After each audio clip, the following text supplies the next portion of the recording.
Okay, thank you very much, Mrs. Walker. Dr. Damian King, Executive Director of the Caribbean Policy Research Institute, Honorable Brian Winter, former governor of Bank of Jamaica, Mrs. Arlen Williams, Vice President, Personal and Business Banking at First Global Bank. Ladies and gentlemen, good evening to everybody. I'm really very glad to have the opportunity to welcome you to the presentation and panel discussion of this sixth report prepared by CAPRI with European Union financial support within the project Civil Society Organizations as Actors of Governance and Development. As for previous reports, the selected topic is very interesting and relevant, and I'm convinced it will contribute to raise and enrich the public discussion around financial inclusion. The European Union support to civil society organizations and academia aims to enable them to participate more actively in dialogue with national and local actors, stimulating public debate and representing and voicing the concerns of people in vulnerable and marginalized situations, and contribute as well to combating inequalities in all partner countries. Over the last few decades, access to basic financial services has become a necessary precondition for participating fully in the economic and social life of a modern society. In Europe, it is stated also as a right under the European Pillar of Social Rights, an initiative launched by the European Commission that summarizes its 20 guiding principles, the pathway to a strong social Europe that is fair, inclusive, and full of opportunities. Financial inclusion is also positioned prominently as an enabler to the 2030 Sustainable Development Goals agenda, where it is featured as a target in 8 of the 17 goals. For those without access to basic financial services, life is more difficult. If they are unbanked, there is a high likelihood they are living on the edge of poverty, exclusion, and vulnerability. If they are already poor, they may become poorer. They will pay more for goods and services. They are more likely to suffer from financial crises and will find it harder to recover from them. However, financial exclusion remains a massive problem in Europe as in Jamaica. Vulnerable groups of people who lack the financial means, documentation, or the social, physical, mental, or cultural capabilities to access financial goods are most at risk of exclusion. Financial inclusion impact also directly in the capacity of micro, small, and medium enterprises to contribute to economy and development of Jamaica. Technology has a huge role to play. Digital payments, such as over a mobile phone or using the internet, paying utilities or fees directly from accounts, can drive financial inclusion. The European Union is already committed in its new cooperation programming period for 2021-2027 to support Jamaica digitalization process and integrating digital pedagogy in the curricula of teachers of schools and training institutions. Therefore, we welcome this new CAPRI report. It can help us to analyze the root causes, understand the different aspects of the problem, and the role played by each of the stakeholders, as well as the strategies likely to remove the main barriers and provide workable policy recommendations. Now it's time to leave the floor to the researchers and panelists, and I look forward to hearing the findings and the discussion that will follow. Thank you very much. Thank you, Aniceto. I am Diana Thorburn, Capri's Director of Research, and I am delighted that this is the way we're starting off the year. Very happy and excited about this report and looking forward to the presentation that's about to follow with our Executive Director, Dr. Damian King. Before we get to him, we are going to be taking questions tonight from you, our audience online. Welcome. On Slido. Those of you who don't know Slido, simply go on any browser to slido.com and enter the code Capri. Very easy. When you get there, please go to the poll question first and answer the first poll question, which is how many accounts do you have in a financial institution. I'm going to hand over to Damian King, who is going to present the report and the findings. Damian. half of those who are employed and have bank accounts do not get payment electronically. They get either cash or a check. That is what financial inclusion is about and why it is so important. So, what is financial inclusion? It is access to financial products and services, but there are four key functionalities that are critical to financial inclusion. One is payments. Are payments made by cash, by physically traveling to a location and handing cash to somebody?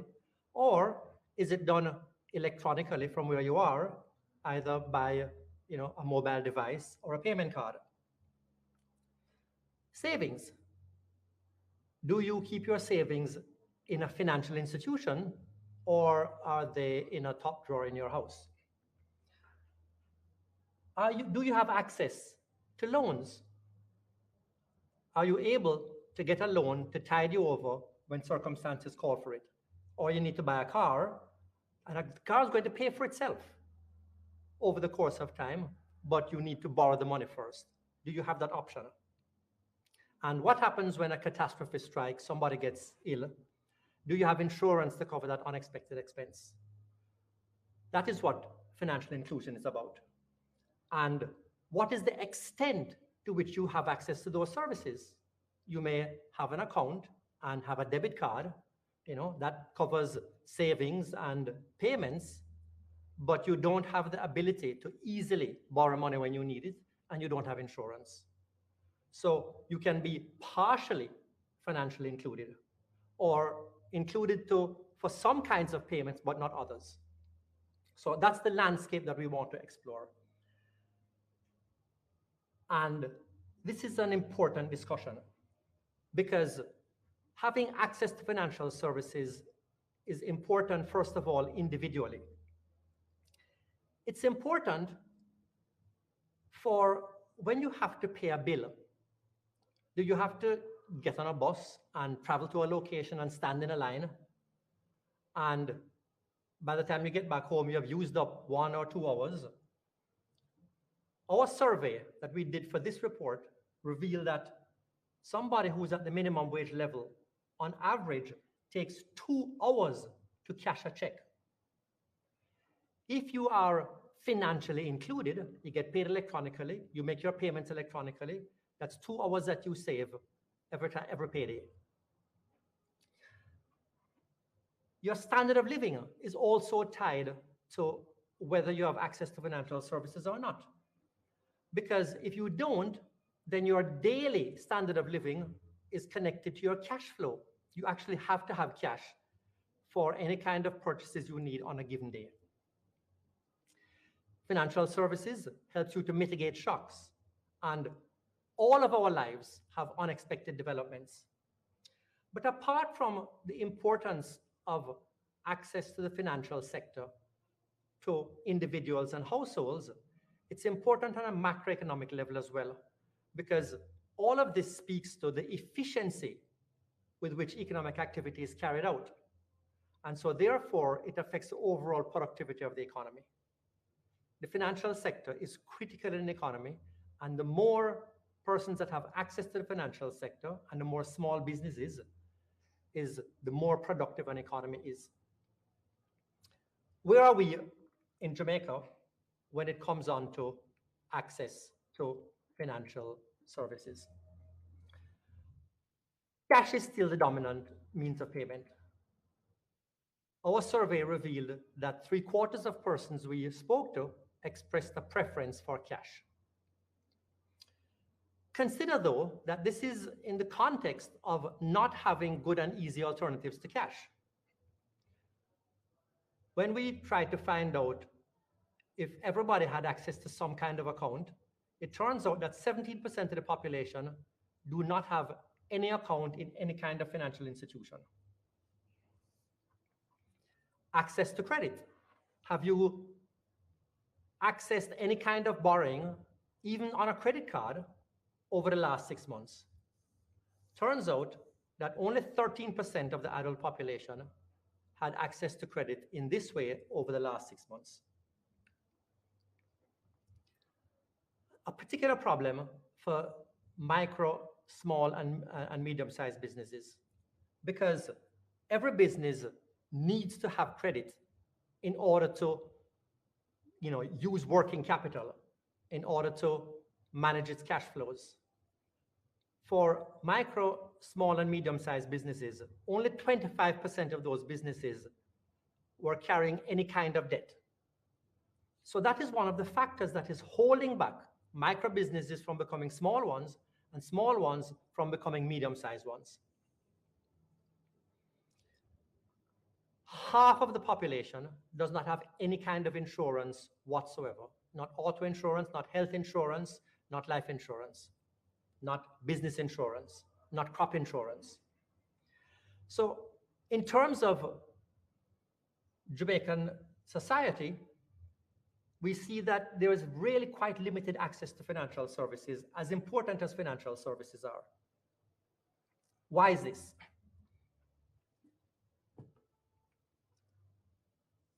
We find that the population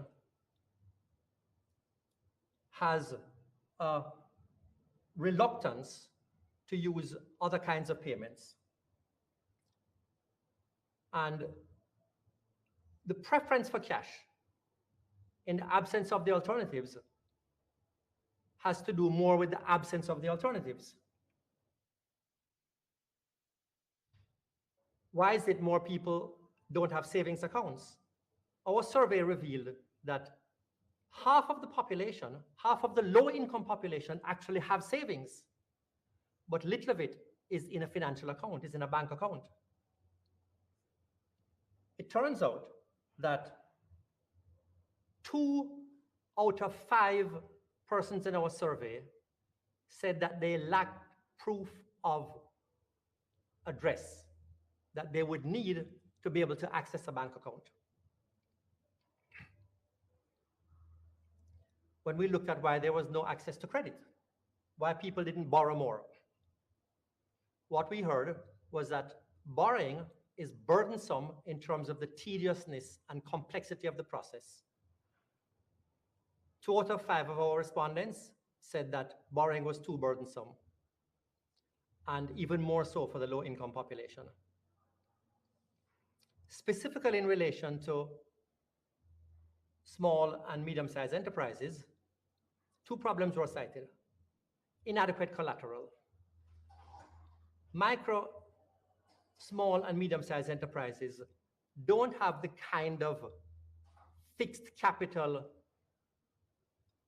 that can be used as collateral, the kind of collateral that established commercial banks need. And they have collateral, but not the collateral that banks need. And so that mismatch means that they're not able to access credit. They also spoke about the fact of their informality. Now, of the 425,000 small businesses in Jamaica, half of them are informal, and therefore lack the capacity to produce the kind of documents that would be required to be able to access credit. The lack of insurance came down to, we were told, the affordability of the premiums. People in their inability to be able to pay the premiums just had to take the risk. 1 in 3 in our survey cited unaffordability as a reason for not having insurance. There was also a problem, by the way, with low levels of financial literacy and a failure to understand the nature of insurance products that were available to them. So we can see that there are proximate causes, as we have cited. But what is the real underlying problem? Why is it that such a large segment of the market for financial services, even amongst those who have some access to financial services, who may actually have an account but don't have insurance, may have a payment, a card, either a debit card or a credit card, but not able to borrow money? Why is it such a large segment of the untapped financial services market remains untapped. The reason for that is that going into the furthest reaches of this market is not especially enticing, not especially profitable to the large established financial institutions. Acquiring customers is costly. Maintaining customers is costly. If this is a low-income customer or a customer who's not going to make great use of financial services, then probably the return to be had in terms of profit from that customer is not worth the cost. It may also be not worth the risk when you consider that every new customer presents a risk in terms of being compliant with anti-money laundering requirements and financing terrorism requirements. So segments of the market are not of interest to large commercial banks that have a business based on serving better off customers and customers that are going to make more use of the services. And their systems are not geared to the furthest reaches of the market. And it's not that there's not been an absence of entrepreneurial interest in this space. You know, startups and new entrants come along every once in a while with new products and haven't been able to make space into the market. And a part of that has to do with the regulatory hurdles required to get registered as the kind of institutions that our regulatory framework are accustomed to dealing with. For one thing, as you might imagine, our regulatory frameworks for financial institutions were not designed when digital existed. And so they didn't contemplate and were drafted with lightweight digital services in mind. What is the solution to this problem? Financial exclusion is a product of our existing architecture and our existing institutions. So therefore, if we are going to have a financial system that is open to new kinds of customers and new kinds of services, it requires a new architecture and new institutions. And that's what brings us to open banking. The term refers formally to the sharing on individuals and businesses with third-party providers through a secure platform. Some elements need to be in place for us to be able to have an open banking platform that has the potential to meet the unbanked and those who are only partially in the financial system. First, you need a digital infrastructure. Jamaica has already started to put that digital infrastructure in place.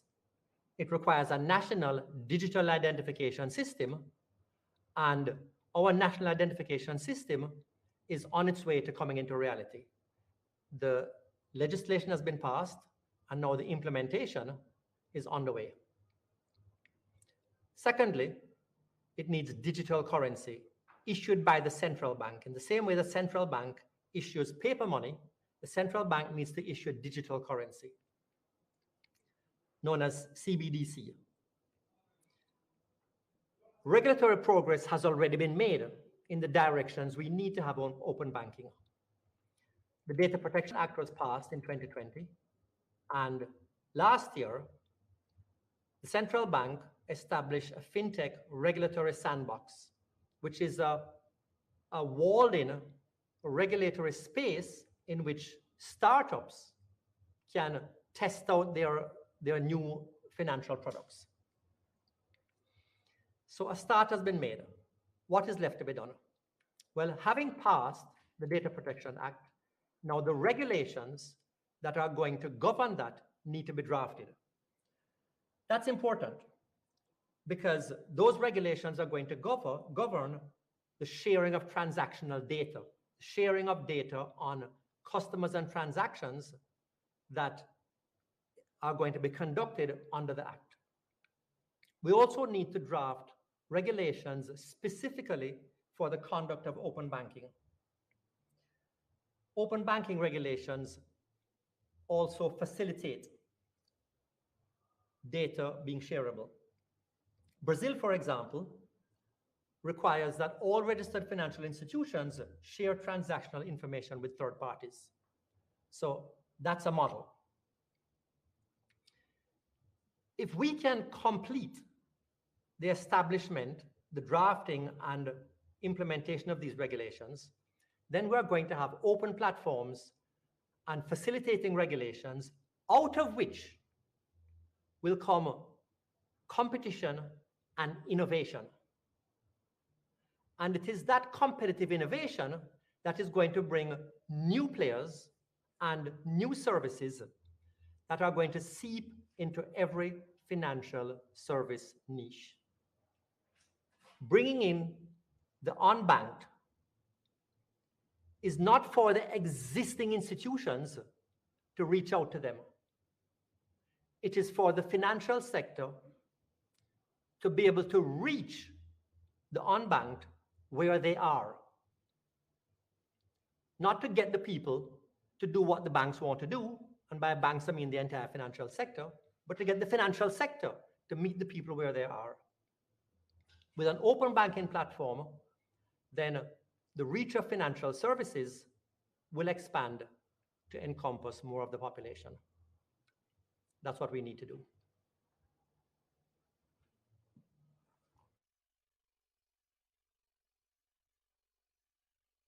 Damien, as I said, this was a very exciting project to work on that we've been working on for the past year.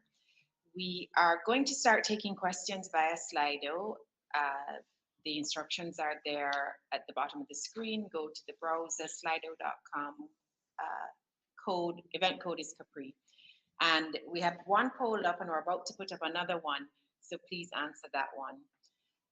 The second poll as well. And I can see from the first poll results that most of our audience, at least those who are joining us tonight, are quite well banked. The majority of people have 4 or more accounts, which takes me to the first question I'm going to put this to Brian Winter. You know, we do research on a lot of topics. Some of them are more uncomfortable than others. And then we do work like this where we get a lot of support from the stakeholders. The Bank of Jamaica was so generous with their time and providing us with data. Getting data is not usually that easy for us.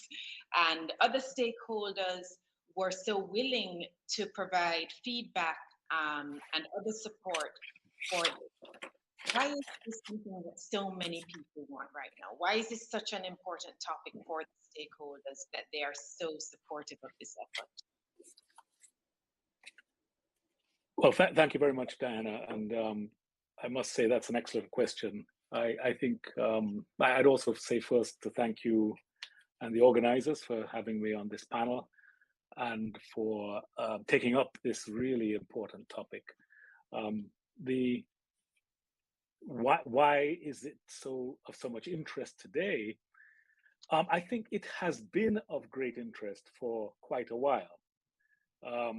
It's just not been called financial inclusion or labeled that, but we see it in the periodic eruptions of anger, fury, frustration, hostility that we are now starting with the classic or the recurring decimal of complaints about banks' fees and charges at banks. We see it in a number of the experiences that Damien's excellent presentation of the report highlighted. That is the true experience of the regular Jamaican, most Jamaicans. Most working Jamaicans have this kind of lack of access, and they live in a world where they have been, to a larger or lesser degree, excluded, and that's actually become, I think, for many, seen as a sort of the normal state of things.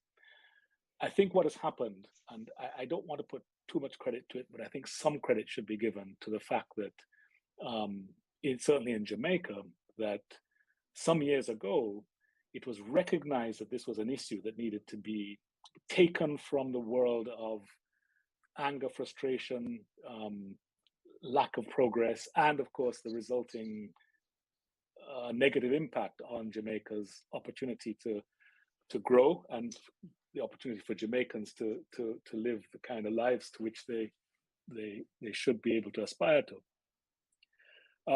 And the creation, therefore, it took several years of an initiative to pull together a national financial inclusion strategy. And you mentioned Bank of Jamaica in your comments, Diana, and thank them for the information. But the information that they have shared, they didn't have it until this initiative started to say, well, hang on a minute, we need to do something more than what has been done. And I just want to quickly say here that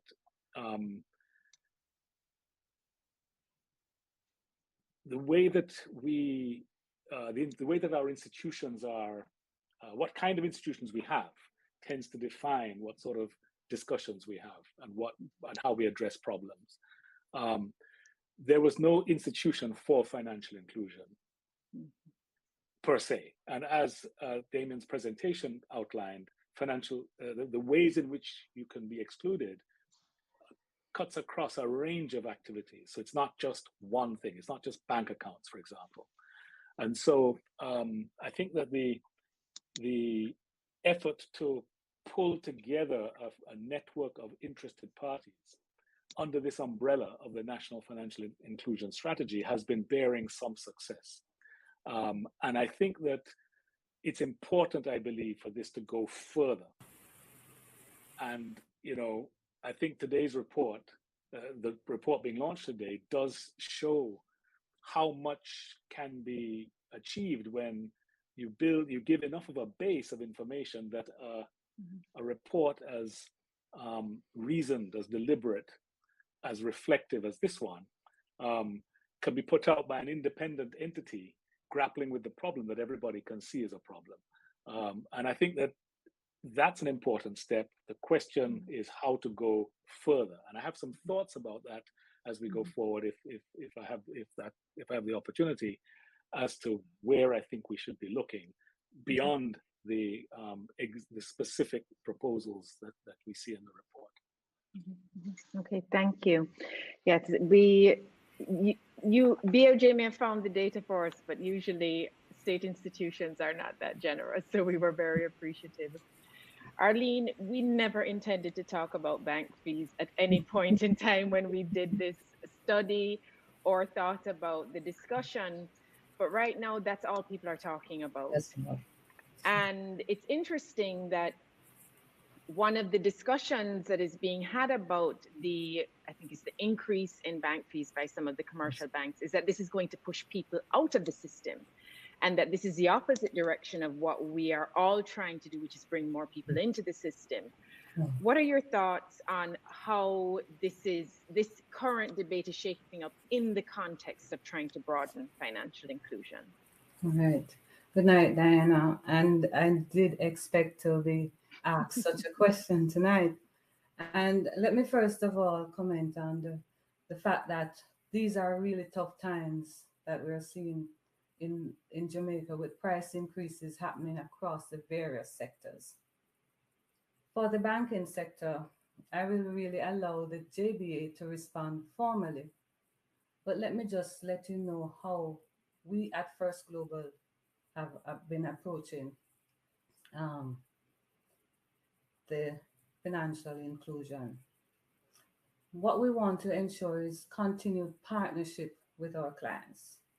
As we navigated through the pandemic, we offered various payment reliefs and restructuring, and we continue to push financial inclusion, which encourage more access to banking at lower costs.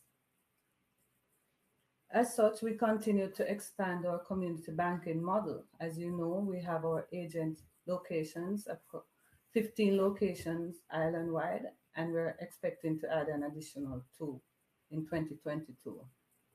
At these locations, majority of the services there are free. versus the usual charges.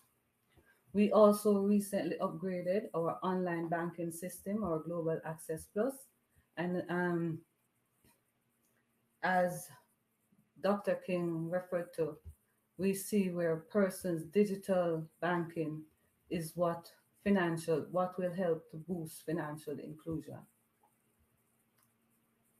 We want our global access platform is very user friendly and it is convenient. We remain committed, right? Using our mission every day, which is to empower our customer to get ahead in life and business. So our main focus, and what we have done for our customers is to ensure that simplified way of banking. All they would need to open an account is an ID. And for businesses, the same. So that is how we continue to push our financial inclusion and ensure that at these touch points, our fees are most majority of the times free. Okay. All right. Well, there you go. Those of you who are complaining about the fees, you can simply switch banks. That's always an option for people. Before we go into some of the Slido questions, I wanted to share what we call a vox pop, some of the views that we got when we went out on the streets of Kingston and asked people their thoughts about banking and their participation in the formal banking system. Let's take our first clip. No, I don't use the bank.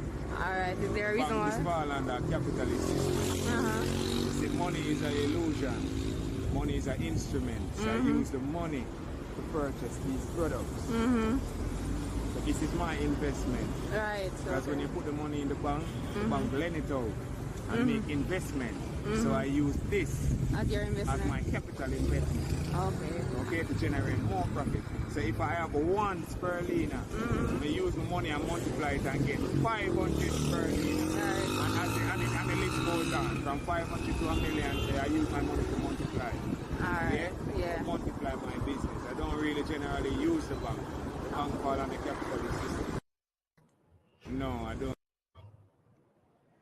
So, Brian, I wanted to give the opportunity here to maybe refer to some of the remarks that he made and talk a bit about what you had said earlier, that about some of the ideas you have to how we can move this forward, bearing in mind that those kinds of views and perspectives are not uncommon. Well, I thought his views were, but for the label that he was using, he sounded like, and I hope he is and will be, a very successful capitalist. He described what you should do. There's just, I think that young man has a very good understanding of what he should do. Now, the question that we are facing is how, forget the labels for a minute. There are financial services that can allow him to perform better for his life, his family, and make better investments. Why does he not know about them? Why does he not understand them? Or let me assume that he does know, because he seems quite, a very aware young man. So why does he not see them as for him? And I think this does connect to the fees and charges arguments, okay? And I'm not trying to provoke, but I believe that what a lot of this is about the appropriateness of the services for us, for this young man and for anybody else. There's a reason, I think Damien touched on it in his presentation, why cash there's a preference for cash. I don't like that term, a preference for cash. It seems to me that people are using the financial product that best works for them. So the real question is, why are there not better financial services for these individuals provided by financial service providers? So I think there's an opportunity that has come about because of the financial technology developments and the information technology developments that let's give a nod to the government for establishing or moving towards NIDS, because that quite correctly is an important underpinning for being able to use these products on a wider scale. But it's about knowledge and understanding. That's really what's maybe one of our bigger obstacles. I bank at a particular financial institution. I have not been in a branch of that bank. I don't know if I ever have been in a proper branch of that bank ever. Everything I do is online through the various mechanisms that they have, the online banking, the mobile banking. I pay a particular individual who does gardening services and other services like that for me, and I pay him cash regularly. And it took, for years, and I didn't understand. It took me a long time before I kind of asked him, well, do you have a bank account? He said, yeah. He banks at the same bank I bank at.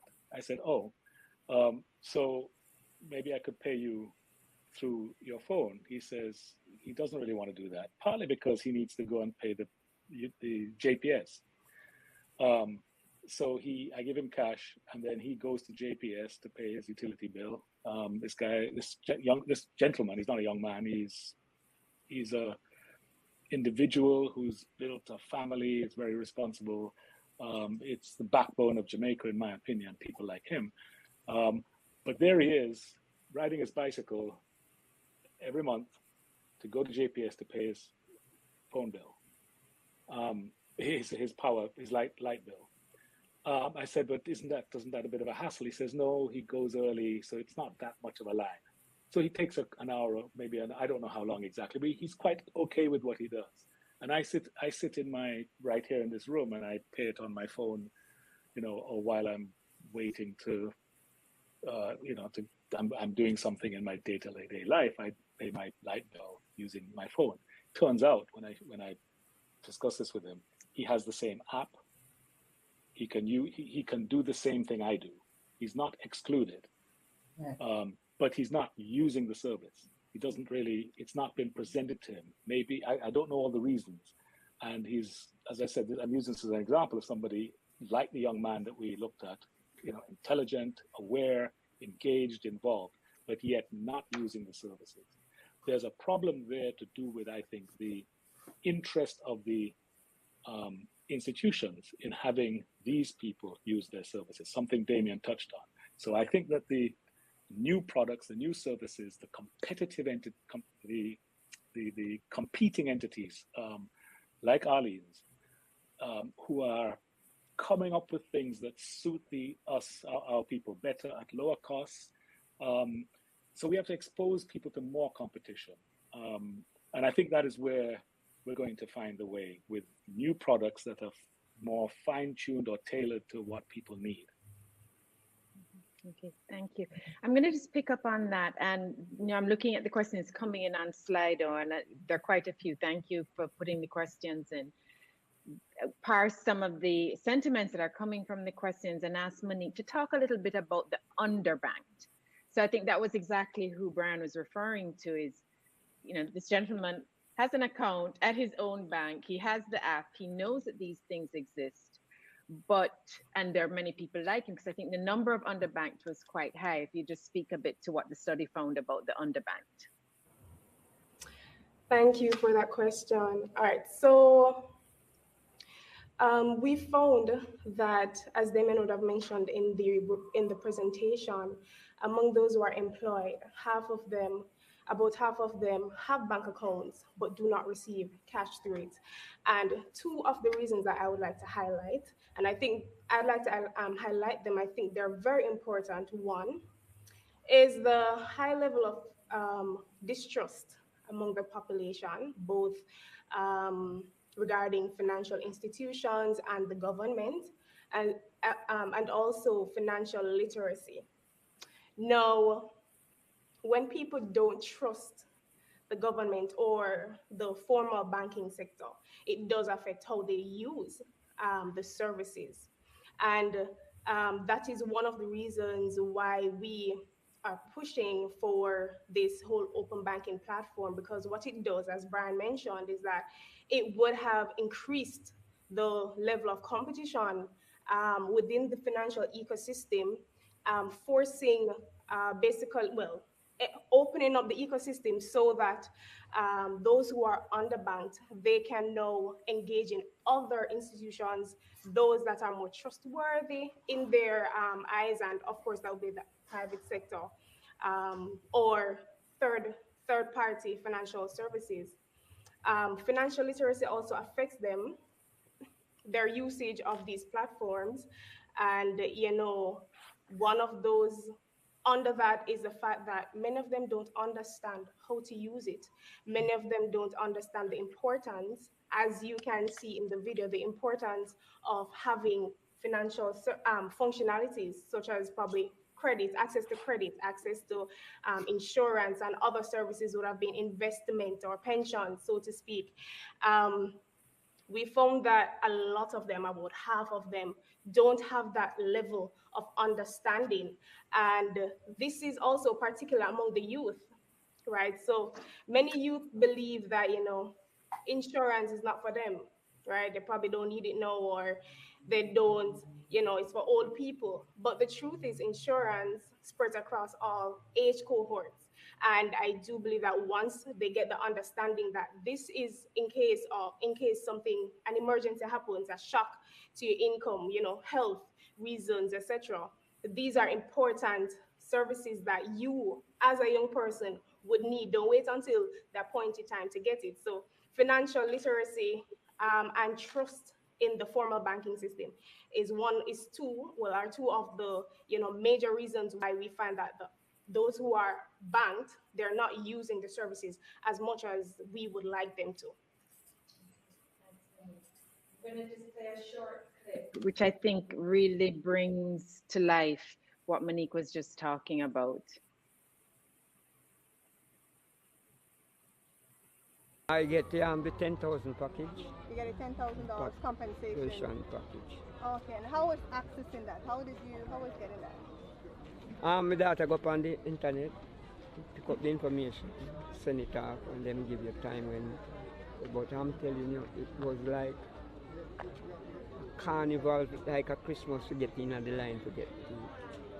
When you got the post office, people push you till you're tired, you have to come outside. You know why I access it? It's like one man way up on top and he call me saying get a message to me. And he just ease out and put me in there. So it was long line? Long line, days and days and days and days. The people collect the phone. Thanks. That actually wasn't the clip that I had asked for, but the point is, and this is to you, Arlene, these issues of lack of trust and lack of financial literacy, how are you in the private banking world? Those of you who want to expand your market, how are you dealing with these issues? Because I imagine that these would be some of the challenges you face in getting and keeping customers. Most definitely. And when I listen to that customer just now, what he mentioned is something that we were in the midst of it. We started our simplified savings account during that process. And when persons were collecting that 10,000, and we got an overwhelming subscription of about 7,000 accounts we were able to open for customers to access their funds through their bank account. And what Monique has spoken of, the financial literacy, is definitely the key to the changes that we want to see for growth in the financial inclusion space. For 2022, our GK, our financial group, there is a thrust for us, and we will be having several financial literacy programs going out into the communities. As Dr. King says, we have to go out and meet with persons, understand what is happening with them, to build back that trust Monique spoke of right earlier, and provide a simpler way, continuously change our way of banking, making it much simpler for persons not only to access savings account, because it's beyond only savings account now. Persons are requesting in the space. You saw where the young man spoke earlier on of capital, selling his thing and building his capital. They want to borrow. They want to get access to loans. They want to improve their standard of living. They want to purchase lands, motor vehicles. They want to get ahead in life and businesses. So with that, and we have to change how we approach them. We cannot come with complex things and loans and so on. We have to come very simple in this space. And this is something our financial group, we have the microinsurance too. They are also making it as simple as possible to ensure persons buying to these products and services we have to offer. Okay, thanks. All right, we are going to play the other clip now, which I think is an important one that again brings some of these issues to the surface. All right, so you were saying that you don't save with the bank, right? All right, you can tell me the reason why? I guess they want too much information. They want too much information? Yeah. Like you require too much documents to... Yeah, too much documents for the main thing. Thank you. So, one reason I wanted to play that, because it brings, as short as the clip is, it brings to the fore many of the issues that we found in this study, as you said, the lack of documentation. And we looked at it more in a practical sense of people not having the documents, but his energy was more about that he doesn't want to give the information, whether he has the documents or not.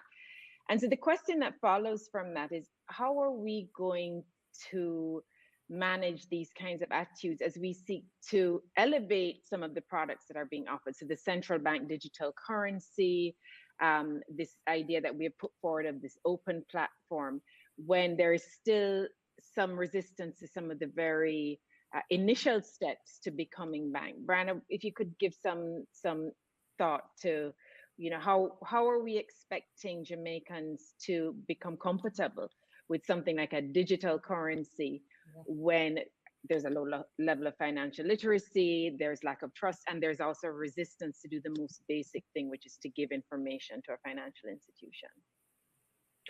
Well, I think the literacy issue and numeracy issues are really very serious. I think there is a real problem we face if we want to expand access to products and services that that require, if we are to really open up all these products to the population, they require a level of literacy and numeracy if for these people to understand how they're, what services are being offered, and make sure they don't get misled or misunderstand or even cheated. So I think that's a deep problem that we need to not only look at financial literacy, which is something that I was very happy to hear Arlene mention the efforts of First Global, and those should be commended, of the whole financial sector, but much more needs to be done. But I think beyond that, we have to sort of find a way for everybody to focus on, in a way that we tend to just give lip service to it, I think, to general education, because in a sense, you can't get very far if you can't reach a certain basic level of numeracy and literacy. So that's a serious issue that's for the society at large that we need to recognize. I think in terms of the approach, though, I personally, well, I've come to believe after quite a bit of time and some reflection that we really have to focus much more seriously on competition and increasing competitive behavior and the competitive provision of services from different sources.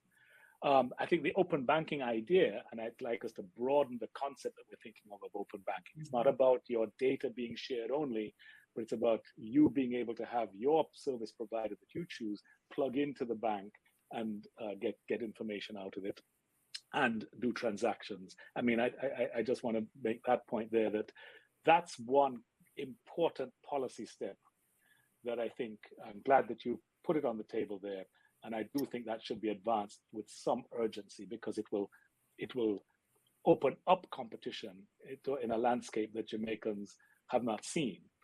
That said, there are some investments that you're seeing by institutions I mentioned the fintech space in particular.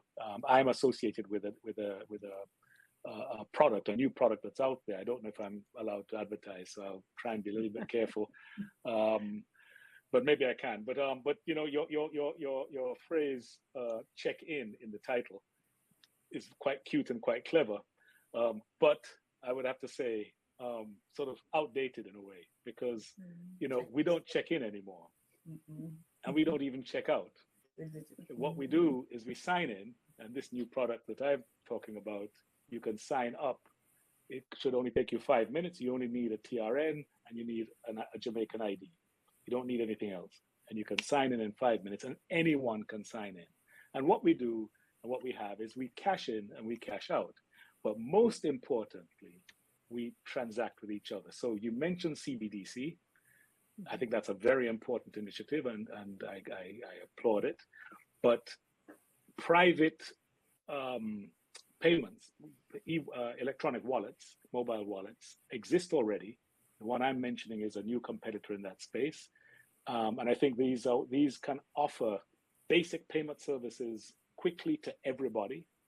And that's already starting to happen. And they will graduate to different sort of services through that mechanism. This becomes a major competitor to income streams that banks currently or have been monopolizing. Banks are investing in those areas. So I think by opening up competition, we change that landscape and we stop worrying about whether people trust Bank A or Bank B or the banks, because there's a service being provided that satisfies that person, that individual, okay?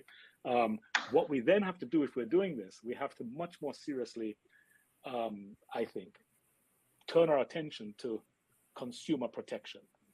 Quite a bit has been done in the last few years, but I believe nothing like as much as is needed, because we need a consumer protection environment. And that's not just one thing. It's a bit complex, I think, but you know you have consumer protection when you know it when you feel it.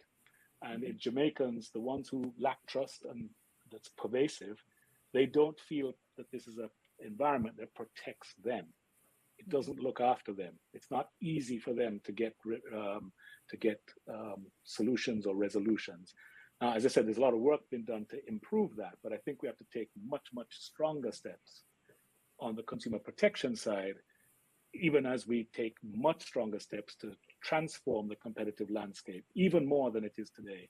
And those two things, I think, will resolve that trust issue that we're talking about, because we will stop talking about whether you trust the banks. You know, who cares? If you're able to pay and receive and get loans, get insurance, you can hear the debate about banks, but you're not sure. It's like a remote debate because you're not paying any fees and charges. The product I mentioned, there's just zero cost to transferring money. And this is not the only one, as I said. So I think there are answers there.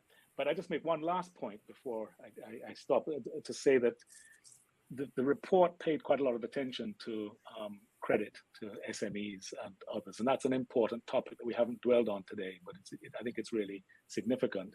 I just want to say that we need to do something more than just come up with these proposals. I'm not criticizing the report. I'm trying to urge that we raise our ambition to address creditor rights more seriously, with the aim of significantly expanding the supply of credit. And when more people want to lend, the consumer has a more competitive environment and can get better terms. So I just want to add that as well to your menu of things that I think should be done.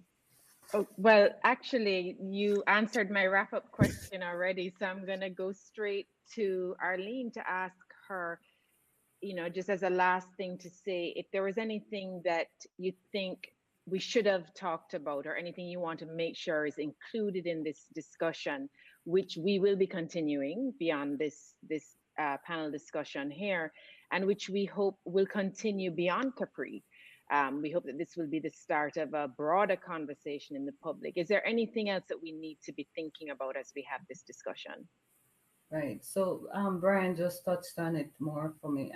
The micro, small, and medium-sized businesses. These are the ones we want to capture more, given that they will impact economic growth in Jamaica. So the focus around the financial literacy and so on should also include these type of businesses. And I think that young man really confirmed that this is a way to really push financial literacy, not only for individual, but for small businesses also.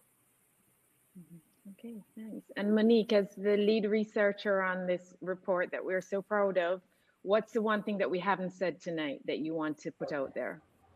I think for the most part, I mean, Brian did a good job a while ago just to cover majority of what wasn't said. But I would just like to emphasize that the reason the report focused so much on regulatory environment is because it is critical in expanding financial inclusion. As you said, if persons don't trust the system, if there aren't legislations in place to protect the consumer, to protect the lenders, the financial institutions, then there are going to be frictions in the market. And so, we focused on consumer protection. Also for MSMEs, we looked at the importance of expanding the microfinance and microinsurance sector, because that is targeted at low-income individuals who the report found are those who were disproportionately affected by financial exclusion. So, yeah, I think this has been a good discussion, and thank you once again for the opportunity to be here. Thank you. There are a lot of questions that we weren't able to get to. We're never able to cover everything in an hour, and especially when we have a topic like this, there's a lot to be said.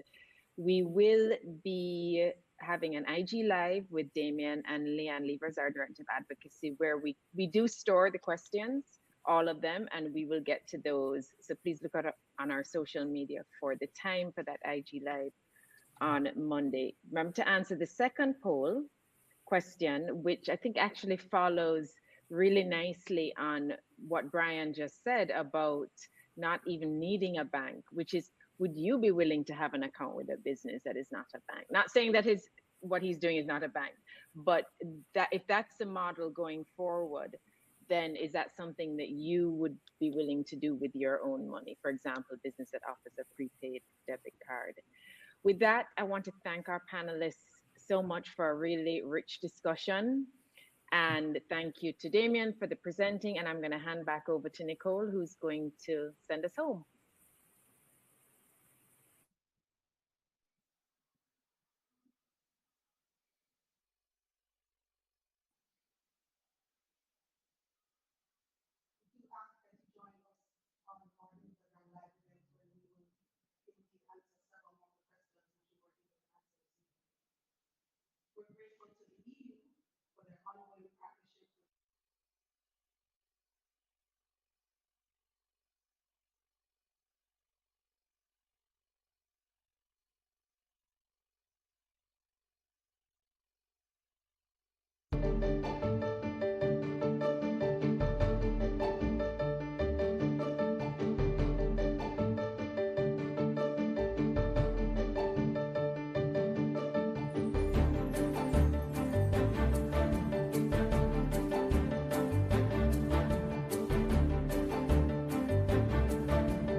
I am